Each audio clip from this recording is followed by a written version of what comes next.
Famille Sécu, bonjour. Aujourd'hui, on va parler de ça et de ça. Ça, c'est l'éclairage de sécurité. Il est obligatoire dans tous les établissements recevant du public. Il faut savoir que l'éclairage de sécurité va venir pallier à une défaillance de l'éclairage normal.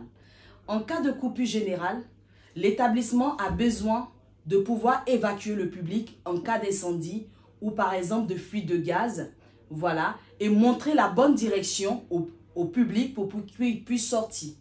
Maintenant, on peut être dans une salle au sous-sol, au rez-de-chaussée. Pour ne pas paniquer, on aura l'ambiance ou anti-panique. Là, un agent de sécurité au cours de sa ronde doit prêter attention à l'éclairage de sécurité parce qu'il est très important pour le public et les occupants de l'établissement.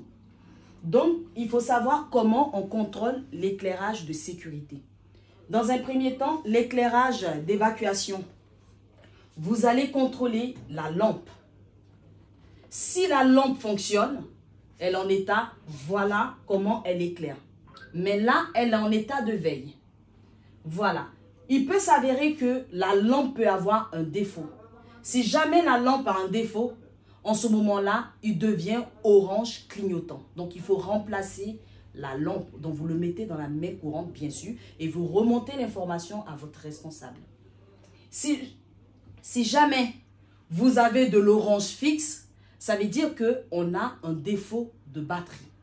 Il faut savoir que lorsqu'il a appelé BAES, ça veut dire qu'il a une autonomie d'1 heure. Donc, on a une batterie intégrée. Donc, il faut remplacer la batterie. Il faut aussi aller plus loin.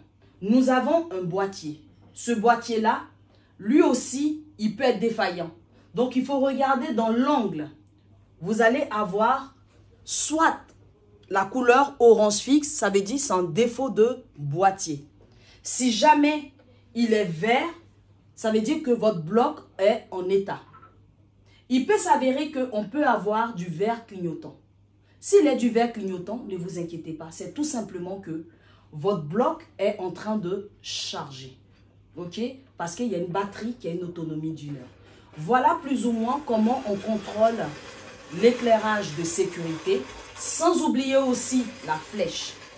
Un agent de sécurité doit se rassurer de la bonne direction de la sortie. Si jamais la flèche indique, OK, une fausse direction et que la personne panique et qu'il se trompe d'endroit, on est pénalement responsable devant une commission de sécurité. Donc, merci, likez, partagez. Je vous dis encore merci et aujourd'hui, je pense qu'on n'est pas beaucoup dans la communauté de la sécurité. Je veux que vous vous abonnez, vous partagez à ceux qui ont peut-être sans doute oublié certains détails.